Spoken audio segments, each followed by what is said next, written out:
All right. What's going on, folks? You got Mary Young here from Fantastic Forum, and we're standing with the creators of Concrete Park, Miss Erika Alexander and Mr. Tony Puryear. Thank you guys for taking the time to talk to us. We appreciate it. Thank you. So, it's our pleasure. Tell me, it's Comic-Con 2012. How's this con going for you guys? It's going great. We've had Amazing. signings. We've been on a panel. Yes. We got to discuss things that are important to us, like race and class in comic books, showing the kind of diverse comic characters that we wanted to do. We've also had killer signings with our cosplay model, Jasmine Castaneda, as our character Luca. Yes. The audience loves her, what can I say? Look, She's a huge hit. She's a hit. They just took a picture of her. nice. So the book is Concrete Park. Correct. Tell us about what the book's about. Tell us who Luca represents. Sure. Okay. Like to handle this one? I'll let Tony answer. He's good at this. Concrete Park takes place in the future, in a time when Earth's youth underclass has been exiled to a distant planet. The metaphor here is like Australia in the 1850s, when the British exiled all the Irish poor who were starving in the potato famine. They exiled them to Australia. They were never going home. Similarly, our characters are on this far-off planet. They're never going home. They're exiles. It's a very hopeless, rough situation. And yet inside this hopeless situation, there's hope. The hope is partly represented by our character Luca. She wears, nothing grows on this planet. But she wears a battered plastic flower in her hair. And it represents beauty and hope and a kind of act of defiance in this rough situation. So that's who Jasmine's portraying, our character Luca. With the plastic flower. And I see you got the plastic flower as well. We're all representing with the plastic flower. We gave them away here, and in fact this morning I was looking at the news, and there we were, a flower went by. And sure enough, in that group of people you could see that person stick out. And that's the whole point, that you may be in a huge throng of all sorts of things that maybe you don't know about or you didn't create, but in the middle of that something always grows, and that represents Concrete Park. A lot of our children on Earth here in this planet, we let them play on these hard things where nothing grows, and where when you fall you scar hard, and yet these people grow up to be amazing people who have the most tender of hearts and the most wonderful minds, and that's Concrete Park. Tell me a little bit about the role that each of you played in creating Concrete Park. My brother and I, who I love, and we talk about story all the time, he had an idea, a concept about something in space. Although I didn't necessarily dig his particular thing, I like the idea, or the name of it. It was Concrete Park. So the idea was to put hip-hop in it, really create some dynamic characters. So we created a mythology and characters in the world. Tony is an extraordinary writer and world builder, and he took it and said it's called Scare City. He started to put the philosophy behind it, the France Fanon, put the Australian stuff in, really try to relate it down here, but also create something new. We'd all seen City of God, we'd all admired them. Tony loves and is a true comic book geek.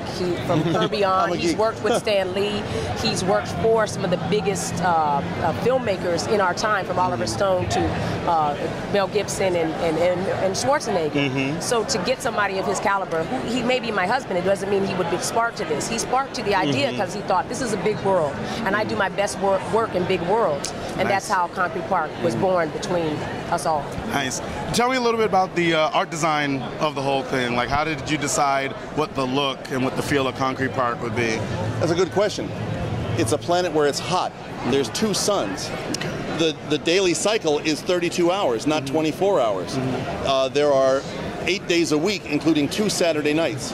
So right away we thought it would be hot, it would be yellow, that yellow ochre sky that you sometimes see over Egypt or over the Sudan, the big sweltering cities of Earth now, Rio de Janeiro, Cairo, Mogadishu, Somalia. So we were inspired by those cities. The suns are always there in the sky beating down, and yet so the people wear not a lot of clothes.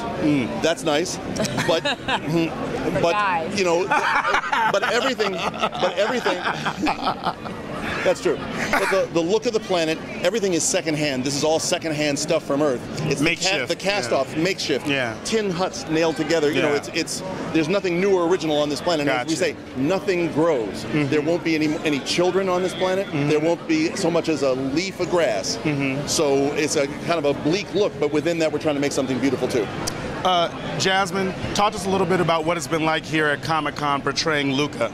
It's been amazing. I've never really been into comic books or anything, but just being here, the crowd is awesome. The fans are amazing. I've never met people like this. Everyone is so sweet and so passionate about their hobbies and what they read and the art, and it's just amazing. It's been a beautiful, beautiful experience. Nice. And they're amazing. Oh, she's been wonderful. And by the way, that really matters because you're out here and you're kind of throwing something out here to people who already have their loves and their and their titles, but then they're open to meeting something new. Yeah. And she's out there smiling, and they're attracted to this wonderful, beautiful body she has and this wonderful, beautiful smile. But then they see her heart, and that's Concrete Park. Yeah. To sort of say, yes, she's beautiful, but then she invites you in and says, come on in, come have a flower. And a lot of people have commented to say that Jasmine is lovely, Luca's lovely. What's your book about? Right. And that's the start of the conversation. Now, Concrete Park is featured in Dark Horse Presents number 14, correct? Is it that It's been featured since December. Number 7. But issue number 14 has Concrete Park on the cover. We're very proud of that. Got you. Okay. Last night, Friday night, here at Comic-Con, it won Dark Horse Presents won the Eisner for Best Anthology Book. Yeah. We own a small piece of that success story. Absolutely. We're very proud. Absolutely. We're very happy because we would not be here if not Mike Richardson looking at Tony's art and saying, I will publish this. And that's like winning the lottery. And Tony, it's a testament to Tony, who's worked hard for years on that art and applying himself. And this is, I'm just giving him a shout out as a wife, but as a creator, and as a person who admires people who do the work and then something happens, it's because he did the work. And for a screenwriter to teach himself how to draw, that's a big deal. That is a big deal. It is a big deal. No, I would agree. I would agree. So you were speaking earlier about how you got the opportunity to speak about race and how it's represented and whatnot in comics. How does like those kind of themes play into Concrete Park? We're all about diversity. We're all about seeing different kinds of voices, different kinds of faces.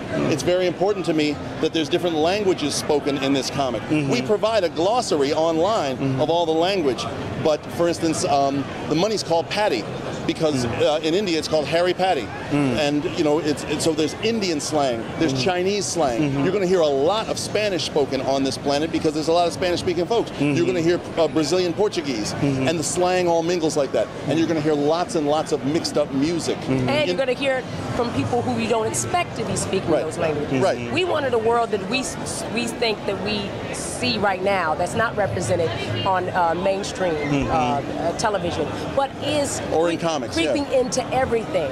If you watch District 9, it's creeping all over the place. And we were like, you know what? We're just going for it. And Mike Richardson is the person who goes for it. Yeah. What do you guys see as the future for Concrete Park? Oh man. Two things. We hope to get a regularly scheduled book with Dark Horse. There's our publisher right there. We hope he publishes us on a regular basis in our own book. Number two, we'd love to see how we could platform this out in other media, and I'm talking about video games. This is a humongous sandbox of a world. We'd love to play this world in a video game, and naturally, we'd love to see this as a television series or a feature film series. Right.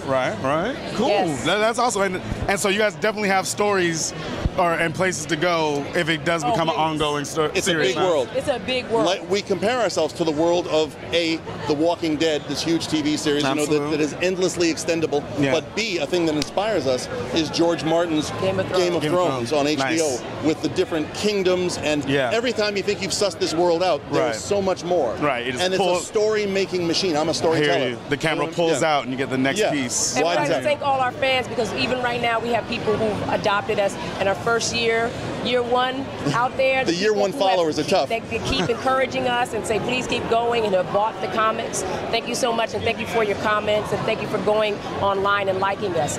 We would not be here and will not continue to go without you.